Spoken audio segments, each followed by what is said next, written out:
మొన్న 11వ తారీఖున జరిగిన ఎన్నికల్లో బీఆర్ఎస్ ఏ ప్రగల్భాలైతే పలికిందో, ఎన్ని అబద్ధపు ప్రచారాలు చేసిందో,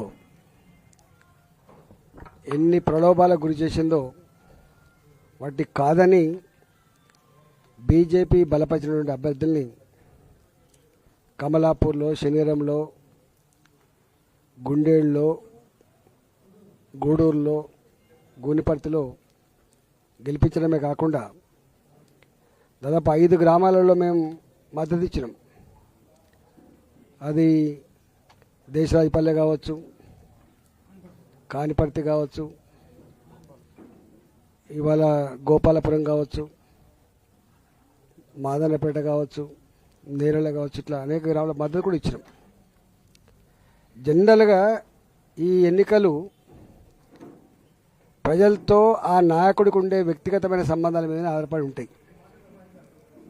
ఆ తదుపరి వారి వెనుక ఉన్న నాయకుడు, వారి పార్టీ, ఇవన్నీ కలగలిసి రిజల్ట్ వస్తుంది.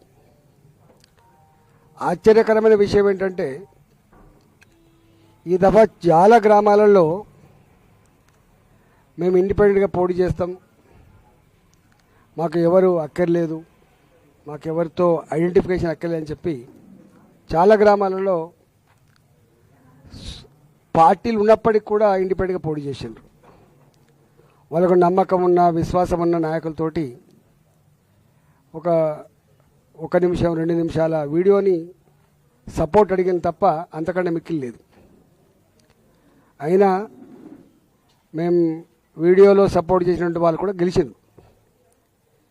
కానీ గెలిచిన తర్వాత 5 లక్షలు 10 లక్షలు ఇస్తాం, మీరు మా పార్టీకి రండి, మా పార్టీలో గెలిచినట్టు చెప్పుకోమని చెప్పి చిల్లర ప్రయత్నం కొనసాగుతుంది. ఒకసారి ప్రజలు గెలిపించిన తర్వాత మళ్ళీ ఇప్పుడు కనుక ఈయనక ఆయనక పోతా అంటే భాజపా ఎన్నికల ముందే ఇగో మేము మీ అన్న ఆశీర్వాదం ఉందని చెప్పడం వేరు, కానీ అప్పుడేమో ఇండిపెండెంట్గా ఉండి ఆ తదుపరి పనిచేస్తే ప్రజలు మళ్ళీ విశ్వసించే ఆస్కారం ఉండదు. కాబట్టి ఎట్లా గెలిచిందో అట్లా ప్రజలకు సర్వీస్ అందించాలని చెప్పి నేను కోరుతా ఉన్నా.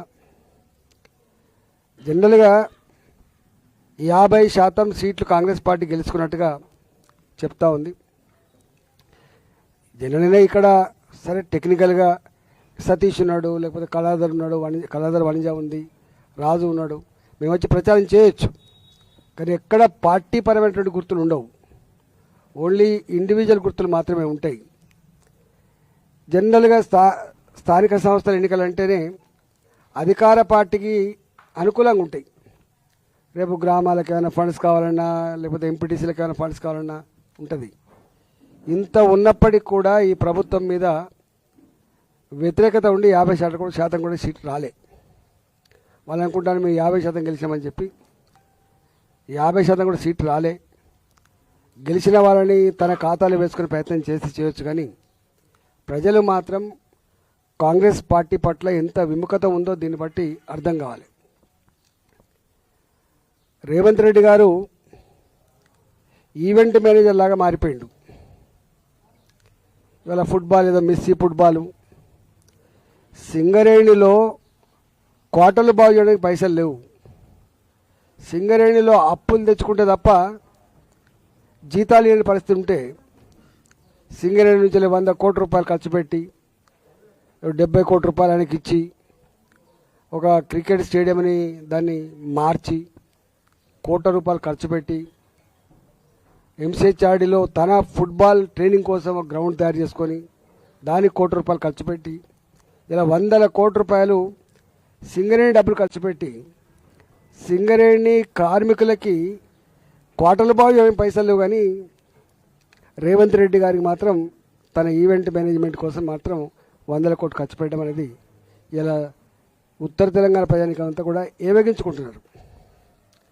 రెండవది, ఎక్కడ కూడా ఏ ఊరికి పోయినా ఒకటే అంటున్నారు, భర్తకు పెన్షన్ ఉంటే భర్త చనిపోతే భార్యకు వస్తుంది తప్ప భార్యకు వయసు మిగిలినా కూడా పెన్షన్ వస్తలేదు. 3 రకాల పెన్షన్లు, అసలు హ్యాండిక్యాప్డ్ వాళ్ళకి సర్టిఫికేట్లు ఇచ్చిండ్రు, అప్లోడ్ చేసిన ద్వారా పెన్షన్ లేవు. ఇవాళ భర్తలు చనిపోయిన అనేక మంది వాళ్ళకు పెన్షన్ లేవు, కొత్తగా పెట్టుకున్న వాళ్ళకు పెన్షన్ లేవు. 4,000 రూపాయలు 6,000 రూపాయలు దేవుడెరుగు, కానీ ఉన్నదాన్ని కూడా ఇస్తలేరు. ఏ ఊరిపోయినా గ్యాస్ సిలిండర్ల మీద కూడా ఎప్పుడో ఒక 4 ఏళ్ల క్రితమో 5 ఏళ్ల క్రితమో వాడుకున్న గ్యాస్ సిలిండర్లు యావరేజ్, అంతకుముందు 3 సిలిండర్లు వాడినారు, 4 సిలిండర్లు వాడిని చెప్పి వాటికే ఇస్తున్నారు తప్ప ఎక్కడ కూడా పూర్తి స్థాయిలో సిలిండర్లు కూడా డబ్బులు పడతలేవు. కేంద్ర ప్రభుత్వ పరమైన 46 రూపాయలు మాత్రం ఒక సిలిండర్ మీద టంచన పడుతుంది తప్ప రాష్ట్ర ప్రభుత్వం ఇచ్చేటువంటి సిలిండర్ల మీద ఇచ్చే సబ్సిడీ మాత్రం పడతలేమని చెప్పి గగ్గోలు పెడుతున్నారు. ఇక మిగతా హామీలు అంటే అవి ఎక్కడ అమలైతలేవు. అది రైతు బంధు కావచ్చు, అది మహిళలకు ఇచ్చే 2,500 రూపాయలు కావచ్చు, నిరుద్యోగ యువతకి ఇచ్చే 4,000 రూపాయలు కావచ్చు, ఏ ఒక్కటి కూడా అమలు కావట్లేదు. నేను తెలంగాణ ప్రజానికాన్ని విజ్ఞప్తి చేస్తున్నా, ఇవాళ మాటల గారిలో మీడియాని మేనేజ్ చేసి ప్రజలను అదరకొట్టి బెదరకొట్టి ఈవెంట్ మేనేజ్మెంట్ లాగా నడుపుతుంది తప్ప ప్రజాప్రభుత్వంగా మాత్రం నడుపుతలేరనే విషయం గుర్తెరగమని చెప్పి కోరుతున్నా.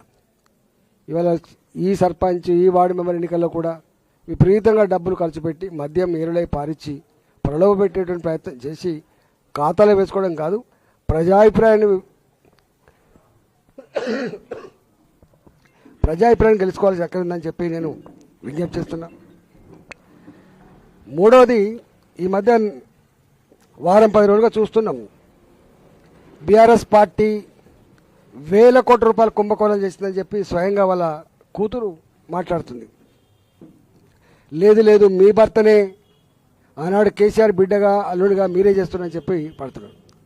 నేను మొదటి నుంచి మొత్తుకుంటున్నా, హైదరాబాద్ నగరంలో పొట్ట చేత పట్టుకొని వచ్చిన వాళ్ళు 30 గజాలలో 40 గజాలలో 60 గజాలలో ఇండ్లు కట్టుకుంటే 40 ఏళ్ల క్రితం కట్టుకున్న 50 ఏళ్ల క్రితం కట్టుకున్నటువంటి ఇండ్లని నిర్దాక్షిణ్యంగా హైదరాబాద్ నుంచి కూల్చేస్తున్నారు. వాళ్ళు కట్టుకున్న ఆశల సౌదాన్ని కూల్చేస్తున్నారు. మరి పేదల పట్లనేమో న్యాయం ఉంది. ఇప్పుడు మనం చూస్తున్నాం, పెద్దలేమో 2,000 కోట్ల రూపాయల భూములు, 3,000 కోట్ల రూపాయల భూములు, 5,000 కోట్ల రూపాయల భూములు, మరి గిన్ని ఆరోపణలు వస్తున్నా కూడా మరి ప్రభుత్వం ఏం చేస్తున్నట్టు ప్రజలు ఆలోచించమని చెప్పి కోరుతున్నాం.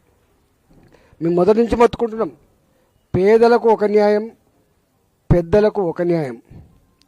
ఇవాళ కొన్ని సందర్భాల్లో కోర్టులను కూడా మేనేజ్ చేసే ప్రయత్నం చేస్తున్నారు, మేనేజ్ చేస్తున్నారు.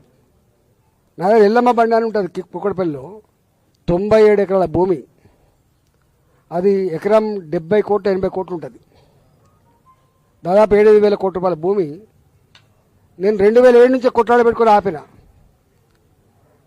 నేను 2021 గెలిచిన తర్వాత దాన్ని గద్దల్లాగా తనకపోయిండు ఒక పెద్ద వ్యాపారి. ఇవాళ దాన్ని ఇవ్వడానికి ప్రభుత్వం సుముఖంగా ఉంది. అంటే 7,000 కోట్లు. ఒకవైపు జీతాలు ఇవ్వడానికి పైసలు లేవు, నన్ను కోసినా కూడా రూపాయి రాదు, రిటైర్మెంట్ ఉద్యోగులకు జీతాలు లేవు, గ్యాస్ సబ్సిడీ అని పైసలు లేవు, పెన్షన్లు ఇవ్వడానికి పైసలు లేవు, గ్రామ పంచాయతీలలో సఫాయిలకు జీతభత్యాలు ఇవ్వడానికి పైసలు లేవు, గ్రామ పంచాయతీలో పనిచేసినటువంటి పాత బిల్లులకు ఇవ్వడానికి పైసలు లేవు. కానీ ఇక వీళ్ళు మాత్రం గిట్ట చేస్తున్నారు. ప్రజలు ఆలోచించాలి. వాటికనే మాలాంటి వాళ్ళం మాట్లాడుతున్నప్పుడు ఏం జరుగుతుంది కొంచెం ఆలోచన చేయకపోతే దీన్ని ఎవడు కాపాడుతూ వల్లకాడుగా మారే ప్రమాదం ఉంది. కాబట్టి ఇవాళ నేను డిమాండ్ చేస్తున్నా, పెద్దలకు అండగా ఉండి వాళ్ళ ఆస్తులకు కాపలా కాయడం కాదు ప్రభుత్వం చేయాల్సిన పని. ప్రజాప్రభుత్వమే అయితే పేదల గుడిసెలు కూలగొట్టకుండా, పేదల ఇళ్ళు కూలగొట్టకుండా పేదలకు రక్షణ కల్పించాలని చెప్పి నేను డిమాండ్ చేస్తున్నా. ఈ వచ్చినటువంటి ఆరోపణలు ఏవైతున్నాయో ఒక్కొక్కటిగా ఎంక్వైరీ చేసి వాటిని అన్నీ కూడా హ్యాండ్ ఓవర్ చేసుకొని ప్రజాపరం చేయాలని చెప్పి నేను డిమాండ్ చేస్తున్నాను. లేకపోతే ఇవాళ ఏమనరు, కేసీఆర్ కూడా గట్టినే చేస్తూ ఉంటే దబాయించి అదరగొట్టి మీడియాలో మేనేజ్మెంట్ చేసి ఆహా ఓహో చాలా బాగుందని చెప్పి చేస్తే ఇలా ఏమైందో చూసినాం. ప్రజలు గమనించమని చెప్పి కోరుతున్నా. ప్రజలు సందర్భం వచ్చినప్పుడు తప్పకుండా రియాక్ట్ కావాలని చెప్పి కూడా కోరుతా ఉన్నాం. రేపు 2వ విడత 3వ విడత కూడా ఎన్నికలు జరగబోతున్నాయి. కాబట్టి నేను మళ్ళీ విజ్ఞప్తి చేస్తున్నా, డబ్బులు కాదు ముఖ్యం, దావతులు కాదు ముఖ్యం, క్యారెక్టర్ ఉన్నోడిని, కమిట్మెంట్ ఉన్నోడిని మీతో ఉండి పనిచేసేటువంటి నమ్మకం ఉన్నవాడిని గెలిపించాలని చెప్పి నేను వినమ్రంగా విజ్ఞప్తి చేస్తున్నా. ఇవాళ హుజురాబాద్ నియోజకవర్గంలో మేము 25 ఏళ్ళుగా ఇక్కడ మేము పనిచేస్తున్నాం. సర్పంచ్ ఎన్నికలైనా, ఎంపీటీసీ ఎన్నికలైనా, మున్సిపాలిటీ ఎన్నికలైనా, జెడ్పీటీసీ ఎన్నికలైనా అన్ని ఎన్నికల్లో మేము పార్టిసిపేట్ చేసినాం. అంటే ప్రత్యక్షంగా పరోక్షంగా పార్టిసిపేట్ చేసినాం, గెలుచుకున్నాం. ఈసారి కూడా అంటే మేము 2 ఏళ్ళు అవుతుంది మేము ఇక్కడ లేమని చెప్పి ప్రచారం జరుగుతున్నప్పటికి కూడా మా మీద విశ్వాసం ఉంచి నమ్మకం ఉంచి మీరు గెలిపించిండ్రు. తప్పకుండా ఈ గ్రామాల అభివృద్ధిలో మా సర్పంచ్లకు తోడుగా నేను కూడా వాళ్ళు ఎంబడి ఉండి ప్రజలు ఏ నమ్మకాన్ని విశ్వాసాన్ని ప్రదర్శించిందో వాటిని వమ్ము చేయకుండా నడిపిస్తామని చెప్పి కోరుతా ఉన్నాం. గెలిపించిన ప్రజానికానికి వాళ్ళకు ధన్యవాదాలు తెలియజేస్తూ, మరీ ముఖ్యంగా ఇవాళ కమలాపూర్ గ్రామం 2001 కోట్ల రూపాయలు ఖర్చు పెట్టిండ్రు. ఎవరెవరు ఖర్చు పెట్టిండ్రు, ఎక్కడి నుంచి వచ్చినాయి పైసలు ఆ లోతులోకి పోను. కానీ కమలాపూర్లో ఈటల గారిని ఈ సతీష్ పోటీ చేసినట్టో లేకపోతే ఇంకోటి పోటీ చేసినట్టు కాదు, ఇక్కడ ఓడగొట్టాలి ఈటల అందరికీ, ఇక్కడ సొంత ఊళ్ళోనే ఓడిపోయినటువంటి ఒక వార్త రాయించాలని చెప్పి చాలా ఉబలాట పడ్డారు. దాన్ని తొక్కి పడేసి ఇవాళ కమలాపూర్ గ్రామ ప్రజలు మళ్ళీ ధర్మాన్ని న్యాయాన్ని నిలిపినందుకు, ఒక గరీబ్ బిడ్డను గెలిపించినందుకు వారికి శిరస్సు వంచి నమస్కరిస్తున్నా. అదేవిధంగా గూడూరు కూడా పక్కపండే ఉంటుంది. ఇలా ఏదైనా డెవలప్మెంట్ కనబడుతుంటే ఆ గూడూరు దుబ్బలమైన కనబడుతుంది. పిచ్చి కుక్కలు లెక్క మాట్లాడి కొంతమంది అయితే ఏం చేసిండ్రు ఈటల గారు, ఎట్లా అయింది ఈటల గారు. మరి కేసీఆర్ అంతటా ఉన్నాడు ముఖ్యమంత్రి, ఎందుకో వేరే కాన్స్టిట్యూన్సీలు కాకపోయా. లోకల్గా ఉండేటువంటి నాయకుడు ఆయన యొక్క కమిట్మెంటు, ఆయన ఆరాటం మీద ఆధారపడి డెవలప్మెంట్ వస్తుంది తప్ప ముఖ్యమంత్రి వచ్చి అన్ని కాన్స్టిట్యూన్సీలు డెవలప్ చేసినా ఉండదు అనే జ్ఞానం కూడా లేదు. ఇవాళ ఆ దుబ్బల మీద కనబడి ఉంటే అవన్నీ ఇవాళ గూడూరు ప్రజానికం గొప్ప మెజార్టీతో గెలిపించింది, చాలా గొప్ప మెజార్టీతో గెలిపించిండ్రు. మిగతా కూడా అక్కడక్కడ మేము సరే ఒక ఓటుతో 2 ఓటుతో పోయినప్పటికీ కూడా మా వాళ్ళు గొప్ప కొట్లాడినరు. ఇవాళ నువ్వా నేను అన్నట్టు మాత్రం నిలబడగలిగినరు.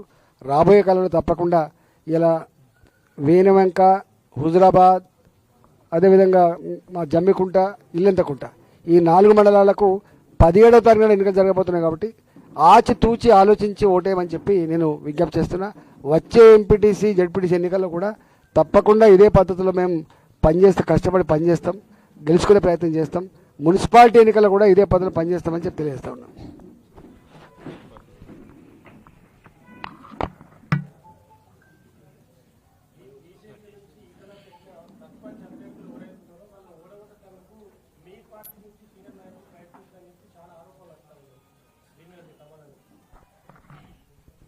దాని మీద నేను ఏం కామెంట్ చేస్తా, కానీ నేను భారతీయ జనతా పార్టీ ఎంపీని చూసిన నేను కూడా అక్కడక్కడ. అంటే అవగాహన లేని పిచ్చోళ్ళు పెట్టే పోస్టులు అవి, అవగాహన కూడా ఎప్పుడు పెట్టాడు.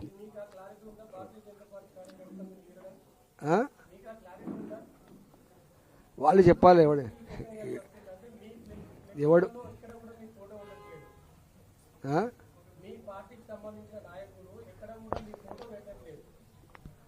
చూడాలి. మరి ఈటల గారు ఏ పార్టీ ఉన్నాడో మరి వాళ్ళు చెప్పాలి, ప్రజలు తెలుసుకుంటారు.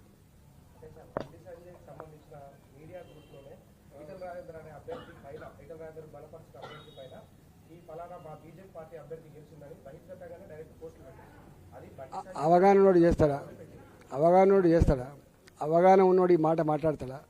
అవగాహన ఉన్నోడు పోస్ట్ పెడతాడా? అవగాహన ఉన్నోడు పెడతాడా చెప్పు. సరే, దాని గురించి తెలుసుకుంటుంది, పార్టీ తెలుసుకుంటుంది. Time will decide. అది ప్రజల మధ్యలో ఉంటుంది, ప్రజలకు అర్థమవుతుంది. ఎవరేం చేస్తుండ్రు, ఎవరేం చెప్తున్నారు, అవన్నీ ప్రజలు తెలుసుకుంటారు.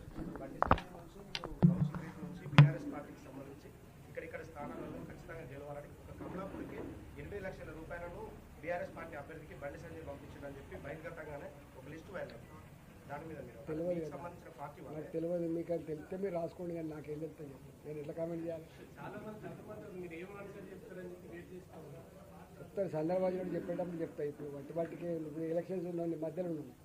ఇప్పుడు 2వ విడుతుంది, 3వ విడుతుంది, ఇవన్నీ అయిపోయిందా చెప్తా.